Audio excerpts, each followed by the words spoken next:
Hi, this is Dr. Bob Dannenhoffer, Public Health Officer from Douglas County. It's September the 8th, and we are doing a very special Facebook Live tonight. I'm socially distanced from people, so I can take my mask down. And again, Dr. Bob Dannenhoffer from Douglas County, very special Facebook tonight.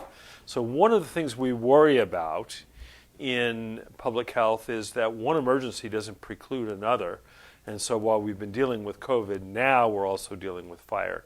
So we're going to do a very special Facebook Live tonight. Because we're doing this a little on the fly, the technical components may not be great. So we're asking people right now to send in a comment and tell us how the video and the sound is doing.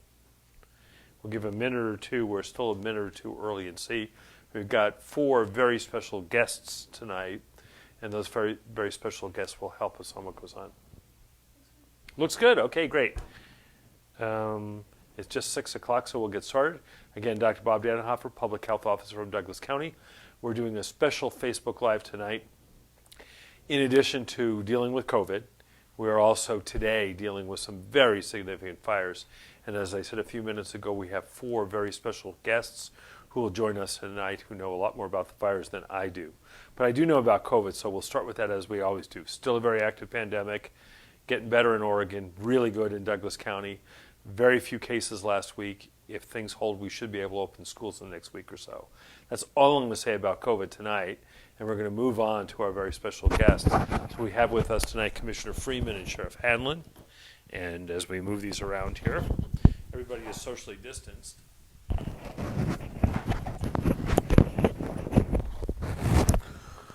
So, thank you, Dr. Dannenhoffer. It's been a full day of fire activity here in Douglas County.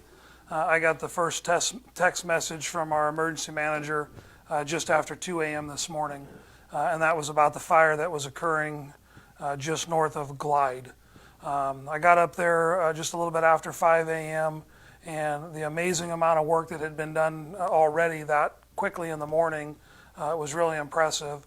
They had, not only did the DFPA respond, Glide Fire Department, along with a whole bunch of city and district fire apparatus showed up. And by about 9:30, they had a really good fire line around that fire.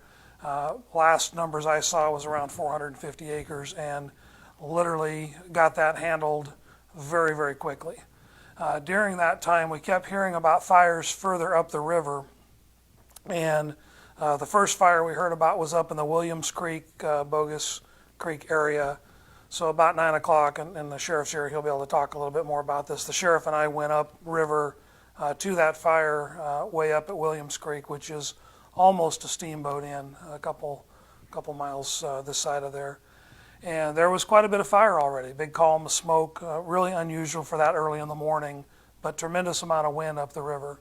That fire appeared to blow embers further into town or towards town, and before too long, they were doing evacuations as far into town as far west as Susan Creek and the Susan Creek Trailer Park. So the sheriff and the sheriff's department was issuing those evacuation notices, literally going to every home, knocking on the door, and telling people it was time to leave.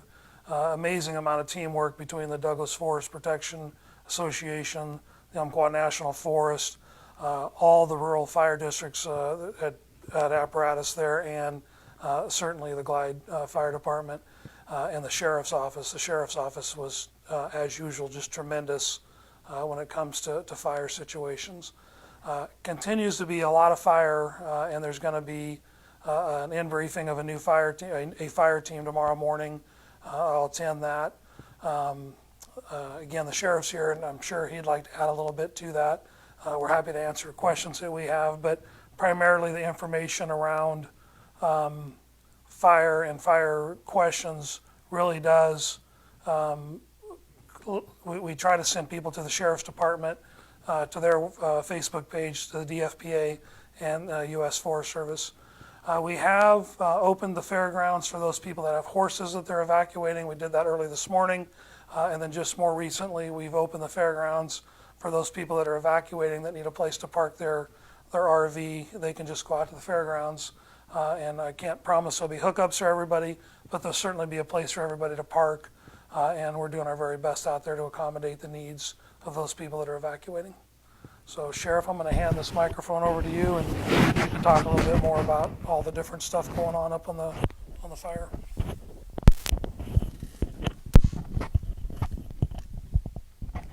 All right, thank you. And thank you, Commissioner, for being my wingman today up there. As the Commissioner mentioned, we had a very busy day today up the North Umpqua with a very active, very dangerous, fast moving couple of fires up the North Umpqua. As of about an hour ago, we've evacuated a couple of hundred residents from their homes because of the threat from the fire. We're anticipating continued active fire behavior up there with the winds and the weather that we're having. One thing that I would like to ask people is that when we issue an evacuation notice and we put the message out, that you take those precautions seriously. We don't like to ask you to leave your homes, but under the conditions that we have up there, we feel it's very dangerous for you to remain in those homes. And so please take our advice seriously. I'm going to have patrol deputies up there throughout the night. We've got 50 or 60 volunteer search and rescue folks up there that are assisting with notices and helping people get off their property or get down out of the hills. There's a lot of traffic. We ask that you not go up there just to see the activity, but give us space to get people out safely. There'll be plenty of time and lots of updates, I'm sure, on the fire and the progress that's being made on it.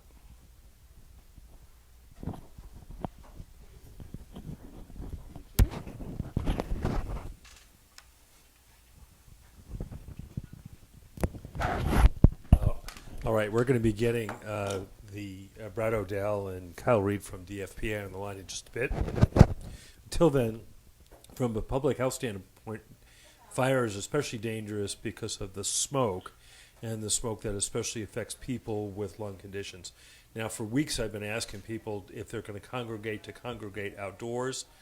Now that we have a fire and smoke emergency, please stay indoors if you can. Now, if you're here in Roseburg, the sky is this incredibly dark and eerie color, yet the air quality is not that bad. Our particulate is at 40, which is unhealthful, but just to the north of us in Cottage Grove and Springfield, it's over 400, one of the highest levels I've ever seen. So very, very dangerous, especially people with breathing conditions. So best to stay inside if you have air conditioning to use that. We do know that anything that irritates your lungs causes people to cough, and in this era of COVID, we're really nervous about coughs. So be very careful. If you do need to evacuate, please try as best you can to maintain social distancing. It may be impossible to do if you need to get evacuated, but again, maintaining social distancing is good. I will tell you, in Douglas County, we have such a low level of background disease that your risk of catching this from your neighbor is quite low, and that's the good thing, that we've been able to maintain the levels at such a low level. Okay, so I think we're going to get them on the phone in the next moment or so, and we'll go from there. We're not taking specific questions on the fire now, but if we have time, we'll get to COVID-related stuff as it goes on. Again, in the country, still very active. We're starting to see lots of cases in the Dakotas and Iowa, and we're starting to see an increase in cases in places that look to have this fairly under control, like Wisconsin and Tennessee. And so we worry about that. Oregon, we've been less than 200 cases now for a couple of days in a row, which is a good thing. And in Douglas County, as I said, just 3 cases over the last week. So COVID seems to be really pretty quiet here in Douglas County. To open schools, you need to have a state positivity rate less than 5%. I'm hopeful we'll get there this week. You need to have a county positivity rate of less than 5%. We've always been there. And a county case rate of less than 11, which is 10 per 1,000.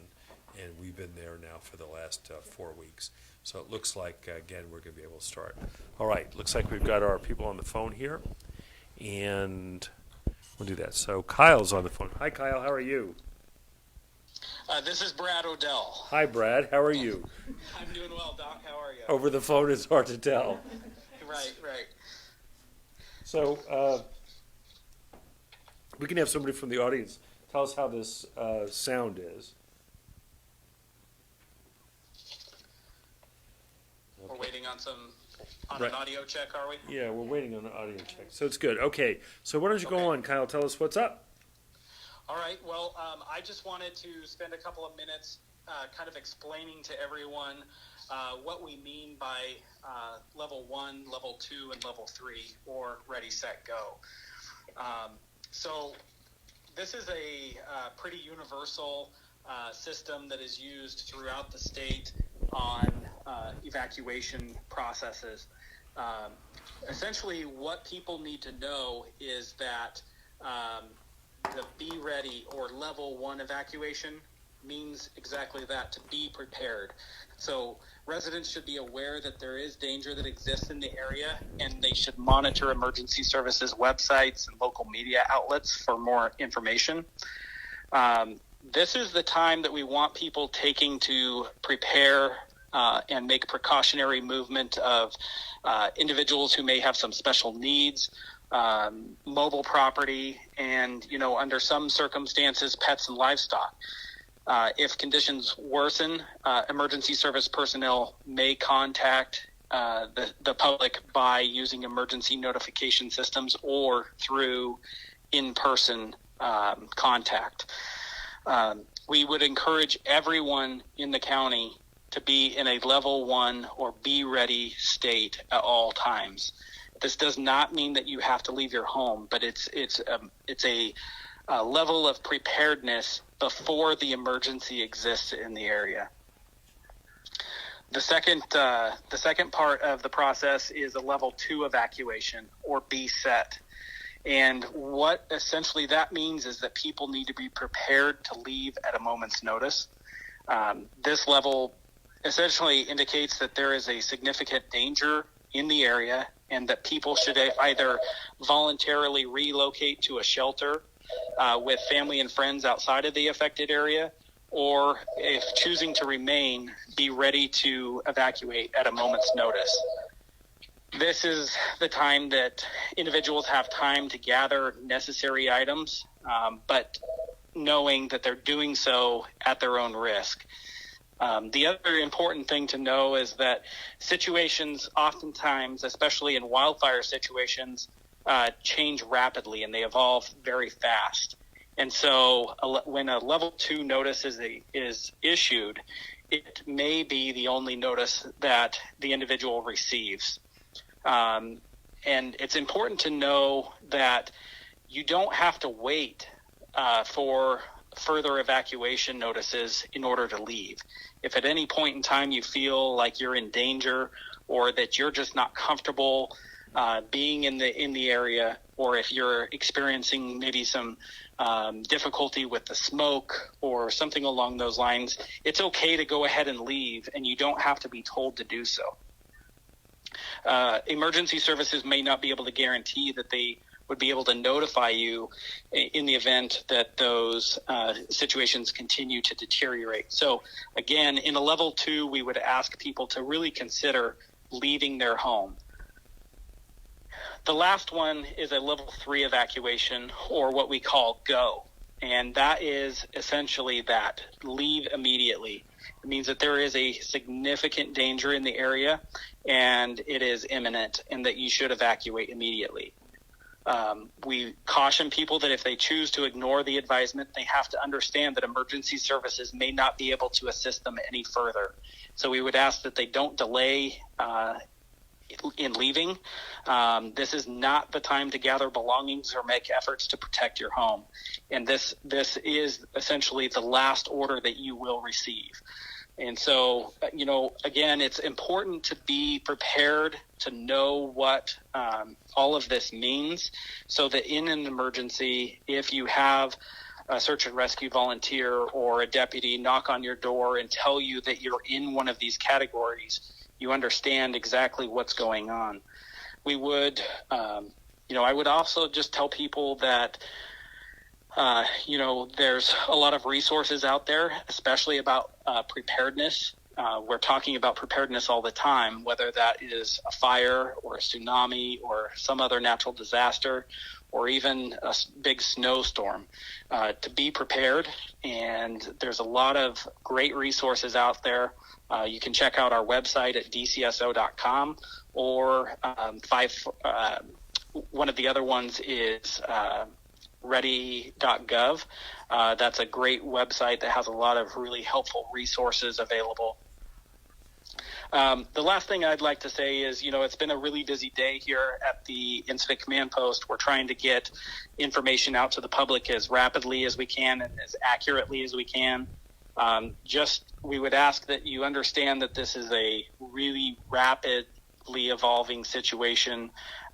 Things are changing minute by minute, and just continue to monitor those official websites and sources of information.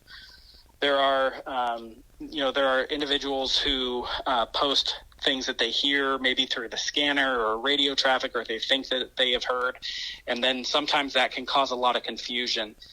I would ask that people, really try to refrain from that, because it can cause a lot of panic and hysteria. And so really monitoring what information you're getting and vetting that is the appropriate way to handle a situation like this.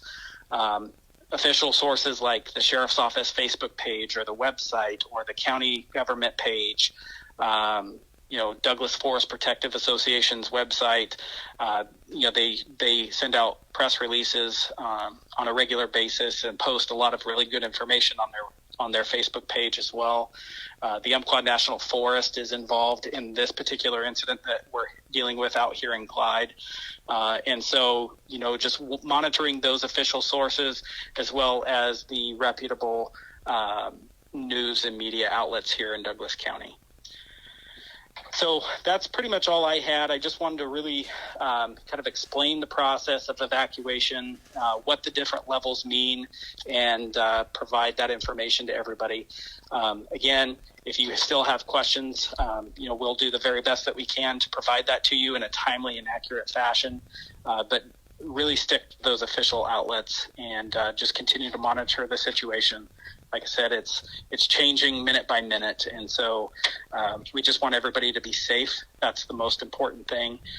Personal safety is the priority here. So with that, I'll turn it over here to my counterpart at DFPA, Kyle Reed. Hi, this is Kyle Reed with the Douglas Forrest Protection Association. So just a real quick update on our fire status for today. So we had a new fire start. Was called the French Creek Fire, just outside of Glide off of North Bank Road in Single Tree Lane, about midnight last night. We were able to get around that fire at about 450 acres is where we're estimating it. Throughout the day today, we were able to hold that fire. Things are looking really good out there. We're going to be on that fire for a little bit longer, getting stuff mopped up and taken care of, but that fire is looking really good. About 9 o'clock this morning, we had another report of a fire up Highway 138 near the Susan Creek area, and that's the Star Mountain Fire. So that fire was about 5 to 10 acres when we arrived on scene, when the aircraft first arrived on scene, and spread very quickly. By this evening, that fire was estimated to be between 6,000 and 8,000 acres in size. There's actually another fire beyond that was up in the Steamboat area, and that fire is also known as the Archie Creek Fire. That fire is also about 6,000 to 8,000 acres in size as well. So those fires are anticipated to burn together, and we'll have one large fire when that takes place. With that, this fire is on lands that are protected by the Umpqua National Forest. There's lands that are managed by the Bureau of Land Management, the Roseburg District, some private lands in there the DFPA protects. So there's a wide range of agencies that are involved on the fire side of things here. So with that, we're bringing in a incident management team who will be in tomorrow morning for an in-briefing with the 3 agencies. And they'll get their marching orders from there and go on to do good things. The nice thing about that is that allows the local crews, DFPA and the Umpqua National Forest to focus on new fire starts that will happen. The conditions we have right now, any new fire start can easily spread, and that's the last thing that we need right now. So we need our capability here for initial attack. We will have people integrated with those teams to help them out and continue to do good things there. But our main mission will be initial attack here in the coming days. With that, once that team gets there, they'll have a PIO team, information team that'll be assigned. Typically, those teams have a dedicated Facebook page. There'll be phone lines so that people can call in on, and we'll get all that information out to the public when that's all set up. So in the meantime, we'll be continuing to post information on DFPA's Facebook page until that takes place. Again, once that happens, they'll be posting the information on the fires, and then new fire information for local fires will be posted on DFPA's social media accounts.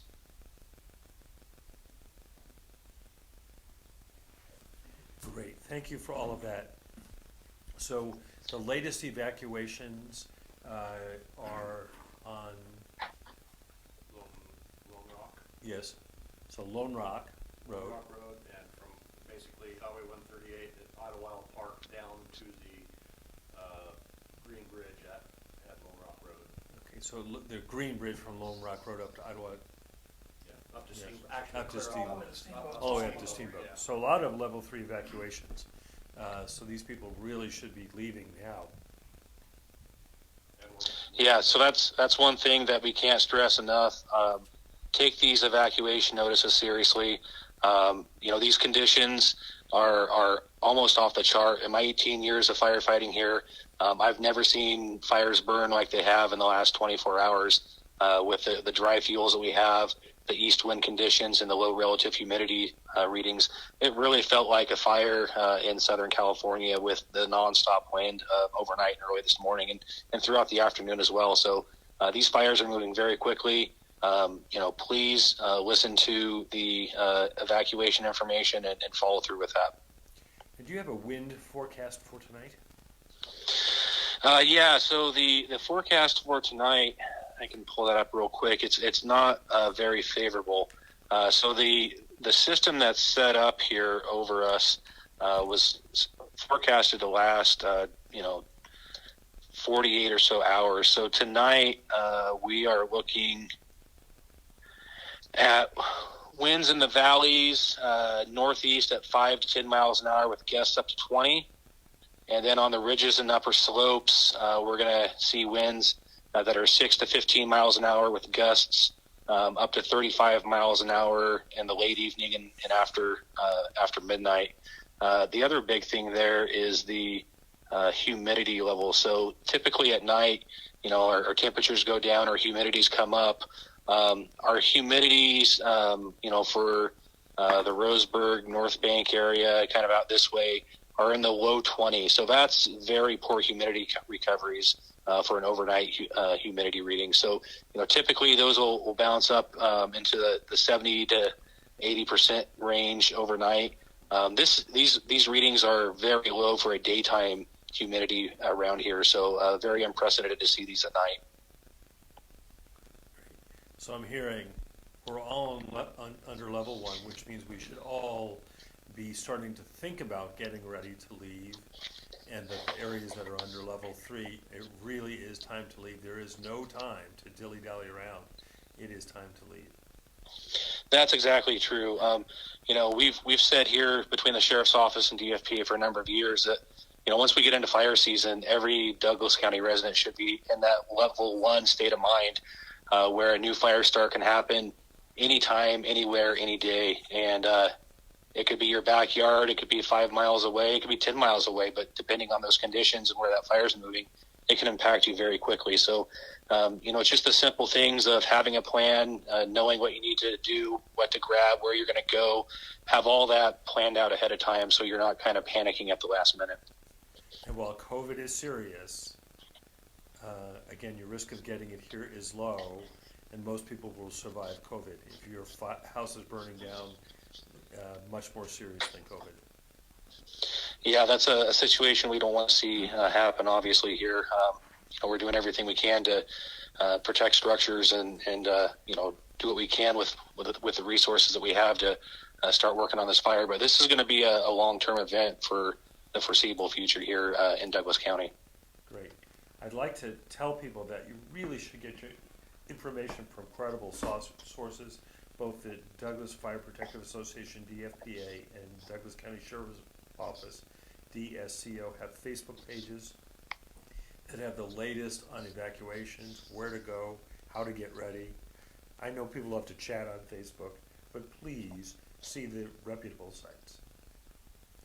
Yeah, exactly. That's one thing that I've seen over the years with these large fire events is the rumors almost spread as fast as the wildfires do. So again, just like you mentioned, please stick to the official sites. Again, once that team gets here, there will be a Facebook page created for updates that people can follow there.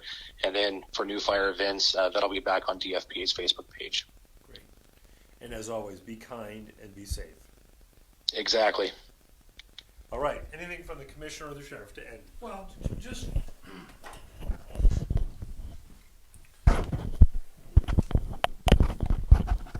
so thank you, Dr. Dannenhoffer, and again, I want to thank you and the team at DPHN for all the amazing work you've been doing on the pandemic. As far as the fire stuff goes, the DFPA, the Umpqua National Forest, the Douglas County Sheriff's Office, and the fire departments and districts around the county have all worked fires, and they're all very good at doing this work. The Board of Commissioners has been engaged since 2:15 this morning is when we were texted this was going on. So we'll do everything we can on behalf of the county to make sure we're finding all the resources necessary that the county can provide. I know the sheriff and his team are very much committed, and as always during the fires, they're very much integral to everything from the making sure that people get out safe with the evacuations to the traffic to every other aspect, including something the sheriff is adamant about is when we're in evacuation, he continues to have 24/7 patrol to make sure people's homes don't get looted. So because of the years and the number of fires that we've had, we've gotten pretty good at this fire thing. So everybody be careful, and as the doctor said, be kind to each other, pay attention to what's going on. We'll get through this.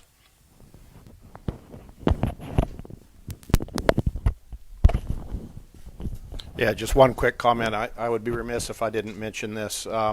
So this isn't just all efforts made by my office and my patrol deputies, but we're getting a lot of assistance from the Oregon State Police, from the U.S. Forest Service law enforcement officers that work up there, and of course from our partners in the fire service. So collaboratively, we'll get through this.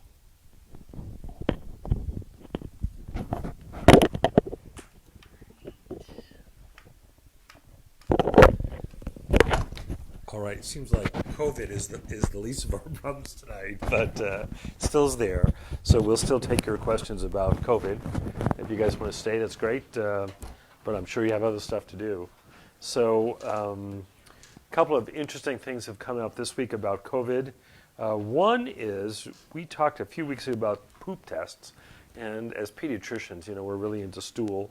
And so that new study came out from Hong Kong suggesting that stool test may actually be a more accurate way to diagnose the disease, especially in kids, because they tend to have higher amounts of COVID in their stools for a longer period of time. So we'll see how that comes through.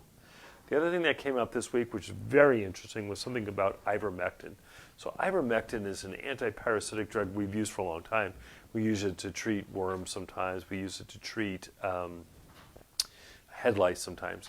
And what it does is the mechanism of action is not totally known for anything, but it appears that with COVID, it prevents the virus from entering the nucleus of the cell. And by doing that, may not actually decrease your chance of getting the disease, but could decrease how sick you got with it. So they did a study, 100 in the control group, 200 in the treatment group, gave them just 2 doses of ivermectin, a small dose, 72 hours apart, and found that the group that got ivermectin had fewer symptoms than the people who didn't get it.